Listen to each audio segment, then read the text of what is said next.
आप सभी का स्वागत है हिंदी कक्षा में। आज हम हिंदी व्याकरण का एक बहुत ही महत्वपूर्ण चैप्टर पढ़ेंगे जिसे कहा जाता है वाक्य। भाषा की एक ऐसी रचना जो दो पदों से मिलकर बनती है वाक्य कहलाता है।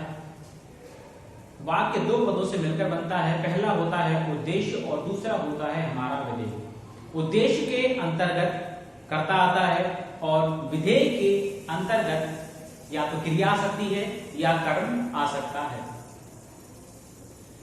वाक्य अपने आप में एक पूर्ण और स्वतंत्र वाक्य होते हैं, शब्द होते हैं जो कि किसी न किसी भाव को या किसी न किसी विचार को प्रकट करते हैं। वाक्य को दो भागों में विभाजित किया गया है। पहला है अर्थ के आधार पर और दूसरा है रचना के आधार पर। अर्थ के आधार पर वाक्य को 8 प्रकार से विभाजित किया गया है।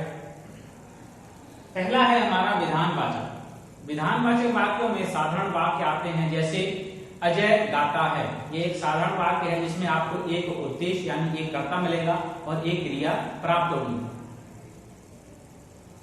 दूसरे नंबर पर है निषेधवाचक। निषेधवाचक वाक्यों में नकारात्मक भाव उत्पन्न होता है। किसी भी कार्य को मना करने या प्रतिबंधित करने का भाव प्रकट होता है। तीसरा है हमारा प्रश्नवाचक वाक्य। प्रश्नवाचक वाक्यों में प्रश्न पूछा जा सकता है जैसे क्या अजय गाता है। इसमें प्रश्नवाचक वाक्य के साथ साथ प्रश्नवाचक शब्द या प्रश्नवाचक चिन्ह का आना बहुत ही आवश्यक है। चौथे नंबर पर है आज्ञावाचक। प्रस्तुत वाक्य में आज्ञा दी जाती है, वहां पर आज्ञावाचक वाक्य होता है जैसे अजय गाना गाओ। यहां पर अजय को आज्ञा दी जा रही है कि अजय गाना गाए।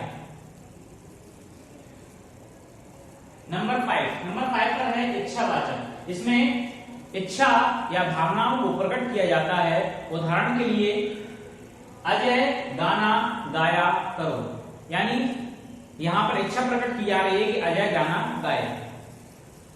6 नंबर पर है संदेहवाचक। यहां पर संदेह को दर्शाया जाता है जिसे शायद से प्रकट किया जाएगा जैसे शायद अजय गाना गाता होगा या शायद अजय गाना गाता है।